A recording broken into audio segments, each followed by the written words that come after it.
Hey everybody, it's Corey here from PAX East. Stephanie is also joining me. We are interviewing cool people, as you've probably heard throughout the episode. Stephanie, we have a very special guest from a show that you recommended from me. Absolutely. It's a very, very awesome show. Also, near and dear to my heart because he's from my neck of the Oh woods. yeah. Y'all from the Midwest, Yeah. just We, come out of the we woodwork. group together, we find each other. Yes. Yeah. So, Stephanie, who's our special guest that you led me to? Yeah. A wonderful host and creator of Tales from the Backlog podcast, Dave Jackson. Yeah, hi. Thank you. Thank you both for the invite. This is a new thing for me to try out. And I appreciate the you thinking of me when putting together your list of people. Yeah, this is cool. Yeah. Like we were kind of talking before the show, we like to find cool, similar people that do cool things, and it doesn't matter how big or small or indifferent anybody is. It's just cool to talk to new people who are trying to do cool things. Yeah, I mean, absolutely. That's like one of the main reasons I'm here in the first place at PAX is like, so I have a panel to do. That's number one. But the other thing is like, I just want to meet all of these people who I've known through my podcast or through Twitter or the general podcasting community, because as you both probably know, it's a great community of people. So meeting everyone is a real bonus of coming here. Yeah, we've been podcasting. What, Stephanie, you've been with us for what, 3 years almost at this point? Almost 3 years, I think. Yeah, and this is the first weekend we've ever met in person. So it's crazy. That's awesome. How the internet works in mysterious ways. Yeah. But why don't you tell us a little bit about your podcast real quick, because it's a cool premise. Yeah. So it's a backlog gaming review podcast, Tales from the Backlog. So don't search on YouTube. You'll find Scott the Waz. I didn't do it on purpose. So Tales from the Backlog is every week. It's a different game, usually from my own personal backlog. It's like I pick the games I want to play. I find a guest. We do a review together and an analysis. And we go as deep as we can with no spoilers for a while. Usually like, I don't know, hour and a half, no spoiler talk. Then it's a hard spoiler warning. And then afterwards we dig into the story, as much, thematic material as that game has to offer, or maybe if it's not super story based, shop talk or things like that. We do that. So every episode's about 2.5 hours long. So we go deep on those games from the backlog too. I always joke that like my sweet spot for games on the show is like stuff from 2017 that I can pick up for free now, or stuff like that. But I do new games too, but like with my cadence for how it works, those episodes come out like 6 months after the game releases. So now they're in backlog territory. So I'm never on the cutting edge of new stuff, but that's fine with me. Yeah, I just took a peek at where you're at now. You're at 110? Yeah, 110. Yeah, amazing. and like I said, that kind of sweet spot for years. Like the last episode was Titanfall 2, and then before that, Resident Evil 2 remake. So Listen to that. yeah, kind of older but not retro is kind of my sweet spot. Yeah, I gotta say, and not just because you're here, you're my hero, because I originally am not a horror game fan at all. I hate yeah. scary games. I remember you kept saying in various episodes, like, I'm not a horror guy, I'm Yeah. not a horror guy. But then you started playing certain ones, like Soma was my first one. Yeah. And then you hit Resident Evil 4, I'm like, this guy gets me and I get him. Yeah. So it's nice to see you kind of play those games a little bit. I, too, will never play Resident Evil 7. It's just a hard no for me. Yeah, exactly. Yeah, if you listened, like, well, it's a lot to ask someone to listen to 110 episodes, but if you do, you will hear this progression of me saying I will never play any horror games. Then it's like, okay, I played this one, but there's no combat, so it's not that scary. And then so on and so on. And now I'm like, okay, I literally the clock turns to 2024 and I'm like, what am I going to play in October? I'm so excited for horror month. So we did that. We did a whole discussion episode about how people like me get into horror games and kind of helping other people out with that. So yeah, if you understand that, then we have that connection for sure. Absolutely. Now that's all she plays is like action horror games. Yeah. I'm getting into it a bit more. Yeah. I mean, recently I did Resident Evil 2 remake this year, RE4 remake this year. Yeah. I mean, Hellblade is not a horror game, but it's definitely spoopy. Yeah. I already forget what else. Yeah. No, it's just the progression. I meant like she just like was like you. She was like, I don't know about spooky games, and then she played like three in a row. Yeah. It was like, oh, wow. Yeah, I on the podcast I said out loud in full confidence I will never play a Resident Evil game. Yeah. And then I've done like 5 of them on the podcast in the last year. So, you know, life comes at you fast. Yeah. Yeah, that's crazy. Yeah, I don't really do this scary game either. I did play Resident Evil 4 for book club last year, which was only the second Resident Evil game I've ever finished. Yeah. But I say I'm not a horror fan, but like the original Resident Evil is like one of my favorite. Well, the remake, I guess, Yeah. for GameCube is like an amazing video game. Yeah. But it's more because it's puzzle based, I think, and not like the jump scares and the you know. Right. One notable exception for jump scares, Yeah. but yeah. Well, yeah. Yeah. Yeah. I So have a question right off the bat I always wanted to ask you Sure. is when you play these games for your podcast, obviously they are backlogs, so I guess there's in a sense no time constraint because you're not trying to be latest and greatest because that's not kind of your perspective. But do you ever feel that internalized pressure to blow through a game to make your schedule for your podcast? Not to make my schedule because the way I do it with scheduling with guests is I err on the side of scheduling way in advance. So right now I have things scheduled for recordings in April, but I already finished all those games. Oh. So I and then after I record an episode, it comes out 2 months later. So it was a happy accident that it worked out this way, but I don't feel the pressure to beat games to meet a recording date or something like that.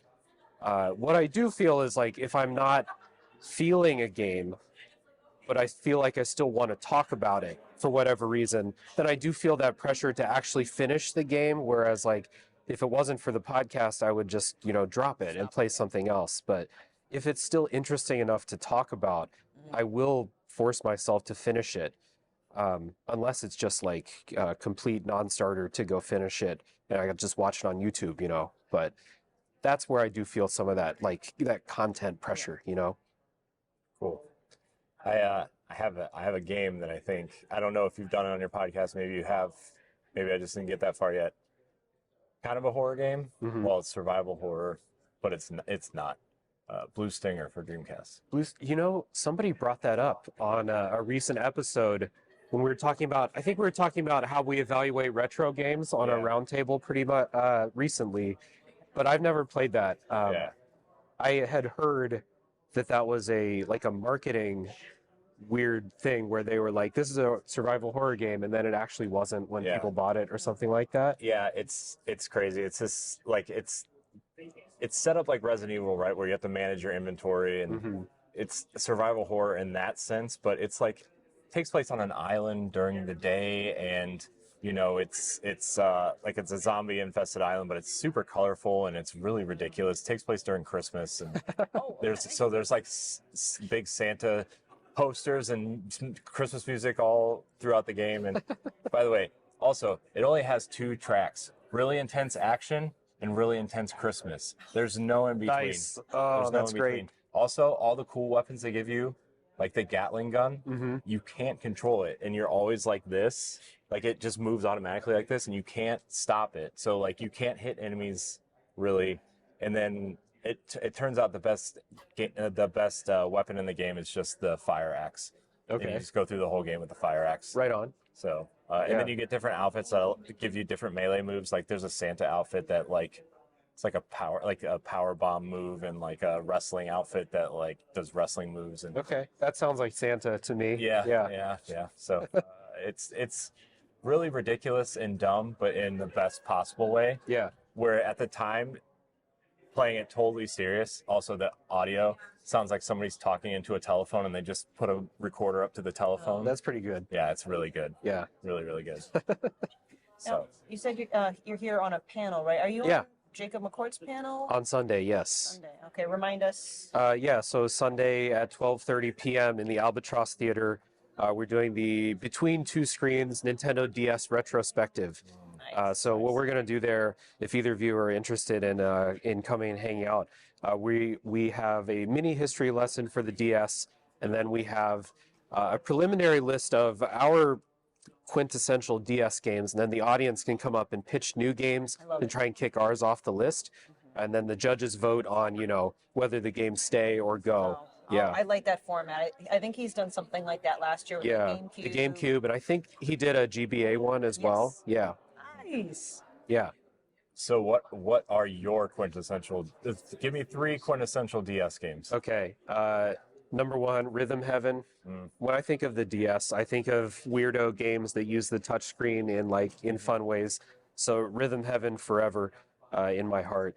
The best version of Chrono Trigger is on the DS, so that's probably one that would be in the top 3.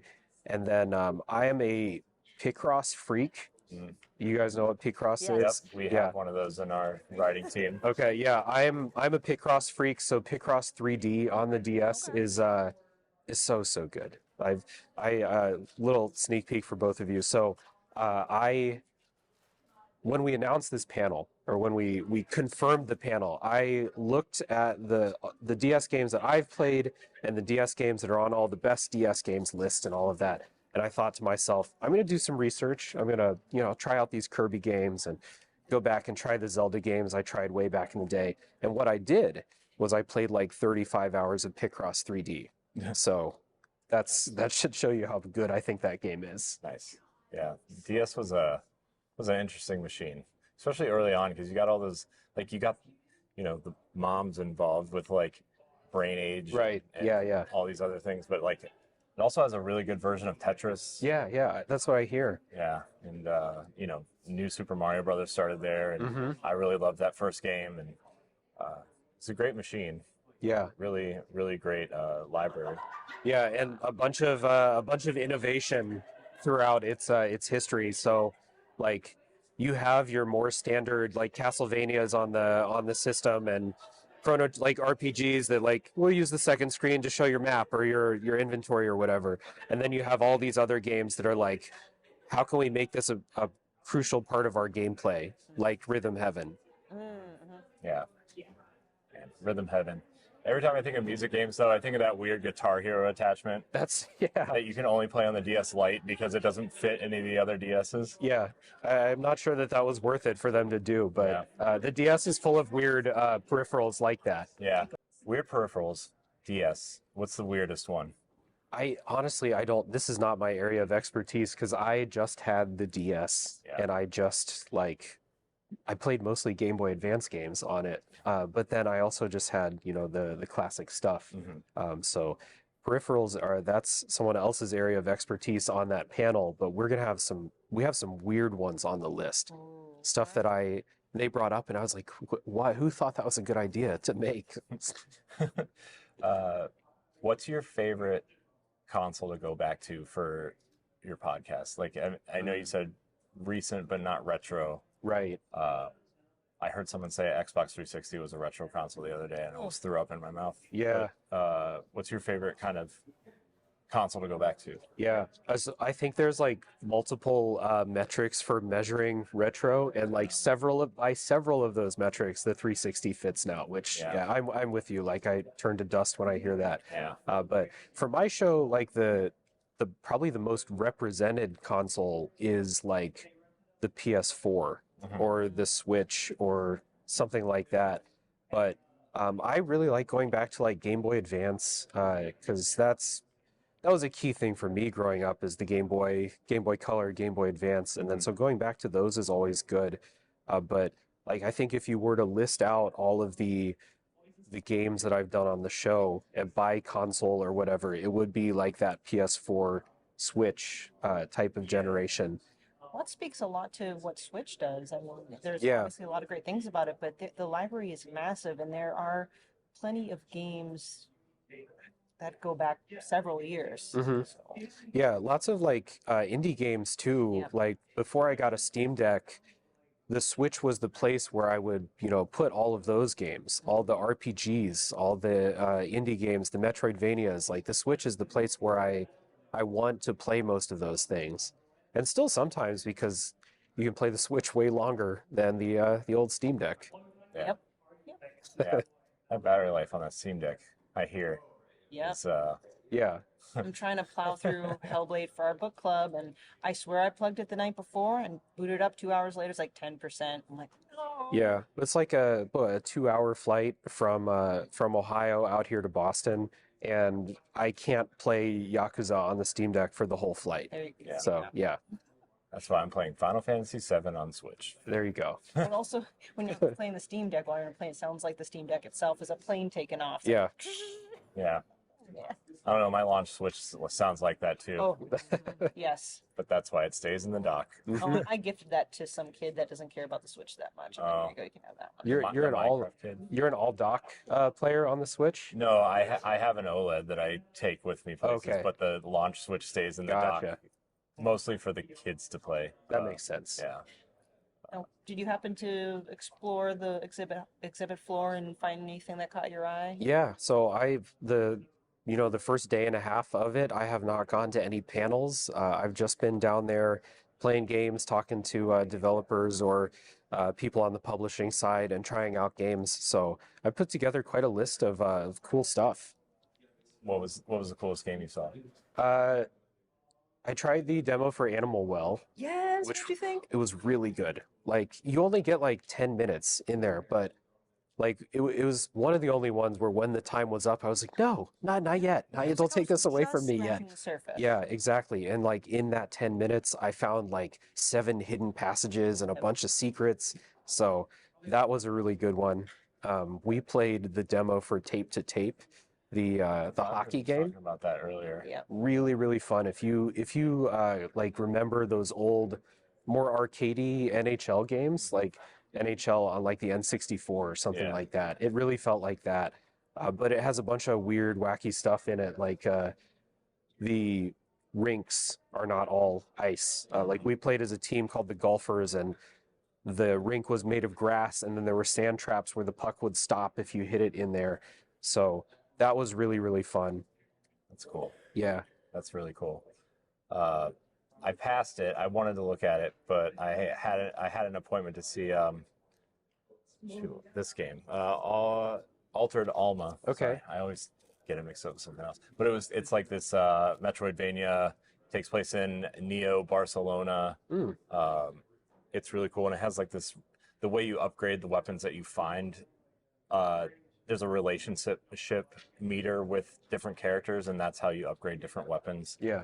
To get through certain places, and then it has this this quantum blade that you can throw and either execute enemies or get through passageways that you can't normally get through. That's cool. And that was the end of my demo, but it was really cool.